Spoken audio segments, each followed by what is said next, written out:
Ce soir à minuit, une foule en colère a envahi les rues de Lomé en criant. Les autorités sont silencieuses. La tension monte. On est fatigué. On veut la paix. Togo is burning with unrest, but this time, it's not just politics. It's music, rebellion, a voice the government wants to silence. In 2025, one rapper, bold, defiant, unapologetically raw, went from stadium mic to prison cell. Why? Because he dared to speak out. Maintenant, vous connaissez celui qu'on appelle Monsieur Faure Gnassingbé? Vous le connaissez, non? Oui. D'accord. Depuis un certain temps, vous me voyez faire des émissions contre la minorité. Et je vais expliquer ce que la minorité fait de grave contre notre pays. Ils empêchent qu'on puisse avoir des hôpitaux de référence dans les 5 régions. Je vais montrer la vidéo des gens qui réclament l'eau potable. Non, ils n'ont pas. Les gens qui sont pauvres, ils vont dans les hôpitaux, ils n'ont pas accès. C'est la faute à la minorité. Et vous me dites, mais c'est qui la minorité? La minorité fait ça. Et je dis non, il faut qu'on fasse tout pour que Faure Gnassingbé puisse dégager la minorité. Maintenant, il y a une dame, elle s'appelle Madame Nyakade. Elle travaille avec M. Faure Gnassingbé.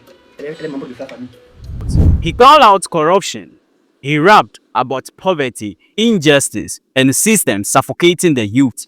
The streets listened. The government responded with handcuffs. His arrest sparked a movement. Protests erupted across Lomé and beyond. Fans, activists, even fellow musicians, all demanding his release, all echoing one question: where is the freedom of speech in Togo? This is more than music. This is a nation youth rising. This is a regime feeling the pressure. Who is this rapper? Why was he arrested? And what does this mean for the future of Togo? In the heart of West Africa, a storm was brewing, not in the halls of parliament, but in the underground studios and crowded streets. This is the story of voice silenced, a nation that refused to be quiet. His name was more than a stage name. It was a symbol known as K Libro, short for Kalebule Libro. He was a rising star in Togo's underground rap scene.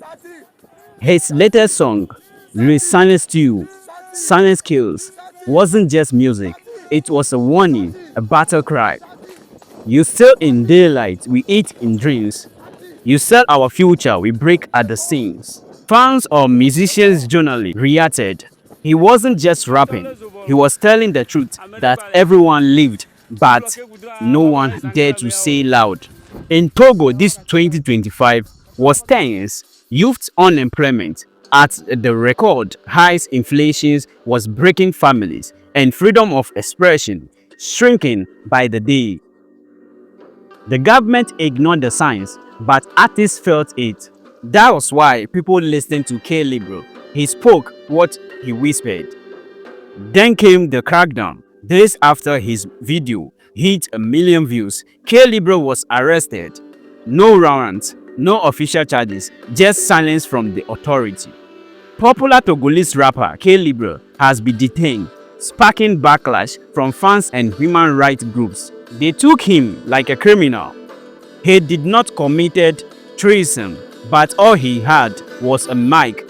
But his silence lit the streets on fire. Thousands marched from the capital to the border towns. People chanted his lyrics and their anger. We are not just protesting for the rapper. We are protesting because we are tired of being voiceless, as people reacted. Tear gases, arrest, resistance, a lot has happened in the scene. The government called it a threat to the stability. They called the rapper music's incitement. They shut down the internet, but the people kept marching. We cannot allow misinformation to threaten national unity. Certain elements are destabilizing our peace as government officials reacted. To some, he was a criminal. To others, a hero. Soon, the world was watching. Global stars spoke out. Human rights groups demanded answers, and the hashtags Free K Libro went viral. International artists on social media also asked many questions. Freedom of speech isn't a crime. Music isn't terrorism. Hashtag Free K Libro. And some also said, my brother was taken just for filming the protest. I lost my job because I shared his song. We are tired. We are hungry. We want dignity. But not all agreed. Some feared the chaos would bring more suffering. Others blame K Libro for steering unrest.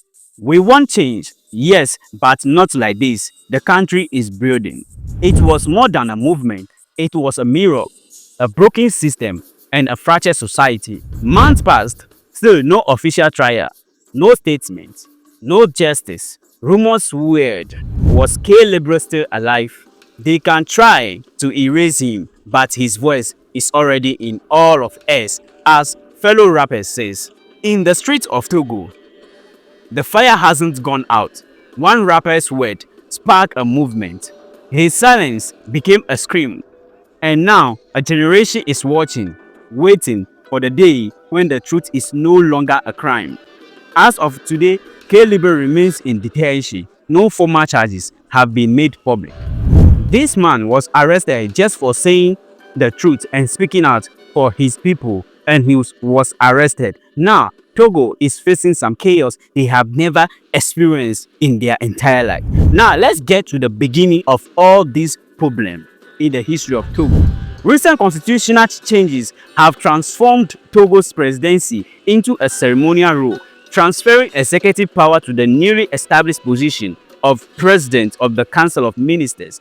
Former President Faure Gnassingbé, who led the country from 2005 to 2025, now occupies the powerful role. Critics argue that this maneuver allows him to maintain control effectively, circumventing term limits and extending his family's decades-long rule. The arrest and the alleged mistreatment of rapper and activist Amaron have intensified public outrage. Amaron was reportedly abducted by security forces, beaten and forcefully detained in a psychiatric facility after criticizing the government. Although he later issued a public apology, many view his treatment as emblematic of the regime's intolerance for dissent. Protesters are also expressing frustration over rising fuel prices, high youth unemployment, and the escalating cost of living. These economic challenges have disproportionately affected young people who have been at the forefront of organizing and participating in the demonstration.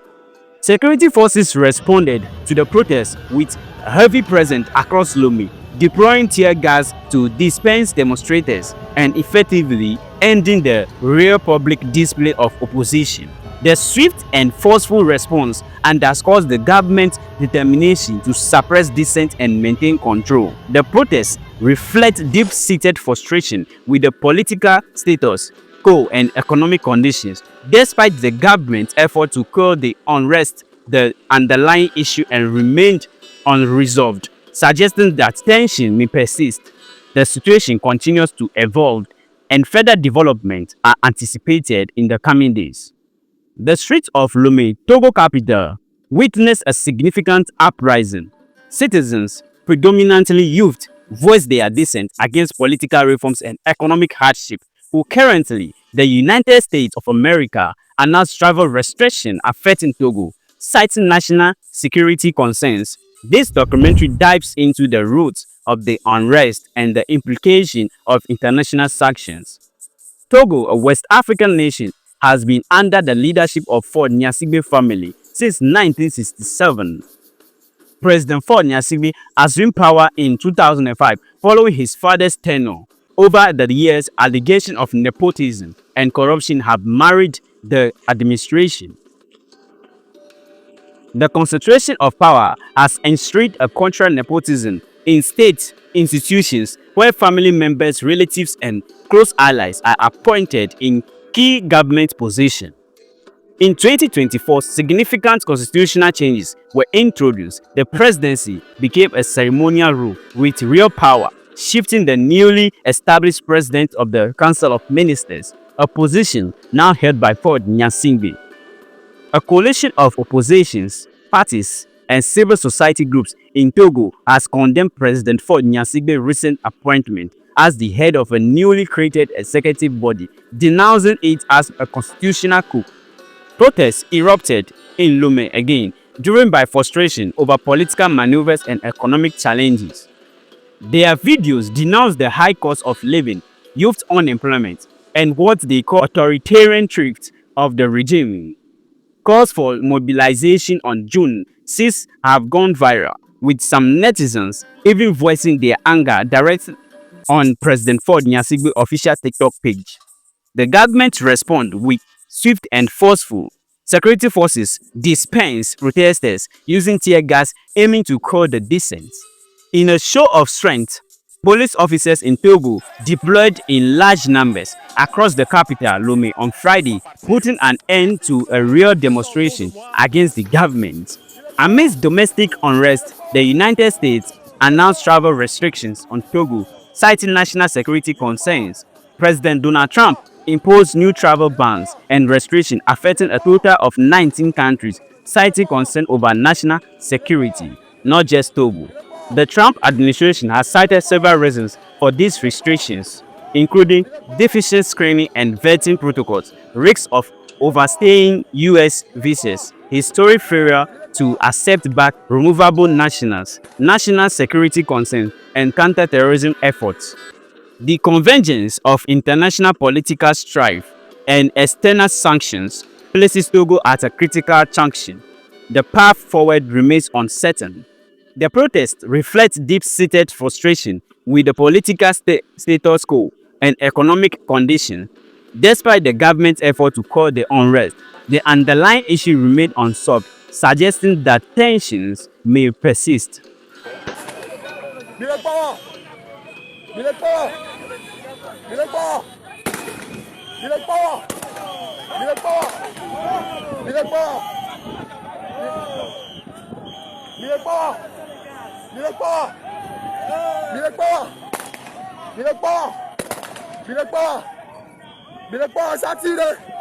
Sati!